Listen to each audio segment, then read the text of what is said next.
The lights in our room hung from the ceiling in that dorm. So that building was made of wood and bricks. The wood was inside and the bricks was outside covering the building. There were old electrical wires. Today, the electricity isn't the same.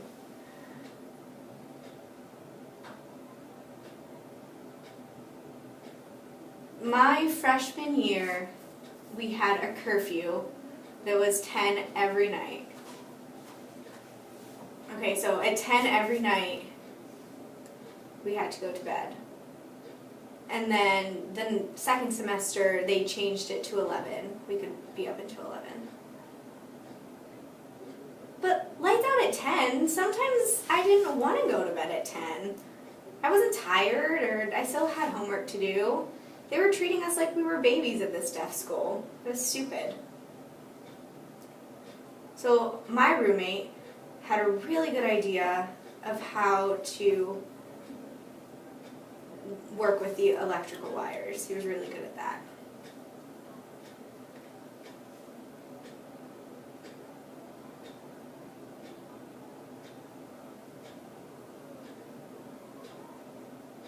So he put a metal plate in the door jamb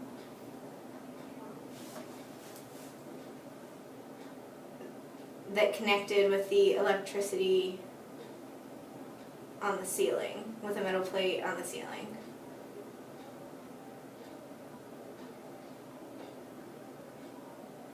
So when the door was closed, the lights turned on. And when the door was opened, the lights turned off. Do you understand? So when you close the door, the lights turn on. When you open it, the lights turn off. So it was fun. We could have the lights on all night. Did you get that? Okay, so anyway, we always had to remember to put towels underneath the door so the light wouldn't shine through. You know, so we stuck towels underneath the door, and then the light couldn't get through whenever we had the door closed. We really had to remember to do that. One night, we forgot the towels. So we didn't put any towels underneath the door. And there was a group of us playing poker. You know, penny poker.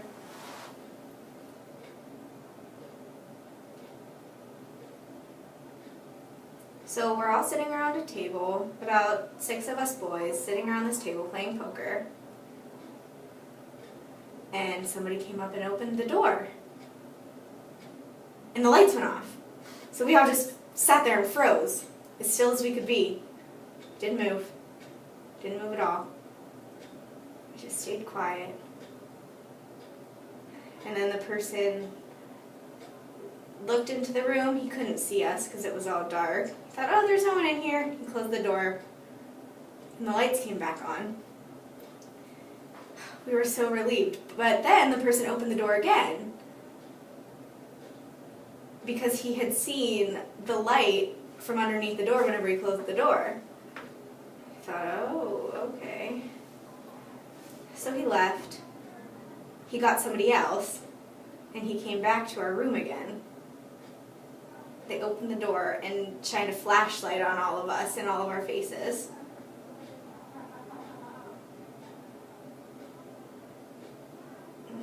He told us all, get out, so we left, and the lights went back on in the room, and then they closed the door so the lights went back on.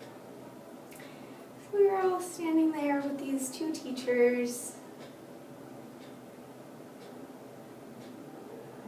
He said, what's up? What's going on? What are you doing? He said, nothing. He said, you played with the electricity. And we kind of nodded our heads. And the teacher said, good job. Wow, you're really smart. I how did you do that?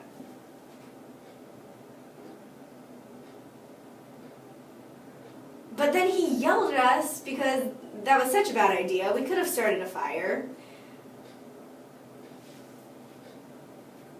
It's such a fire hazard to play with electricity like that.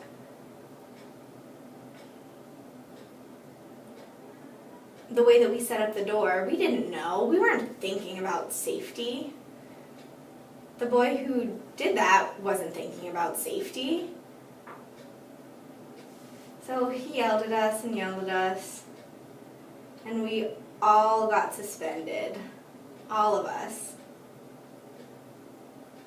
Even the 3 guys who were innocent, who didn't do anything, they got suspended too. It didn't matter. They were still there. They were still involved. So, yeah. Understand that? We were suspended for 2 weeks, but the boy who did the electricity, he was such an expert. Deaf people are usually experts in working with electricity.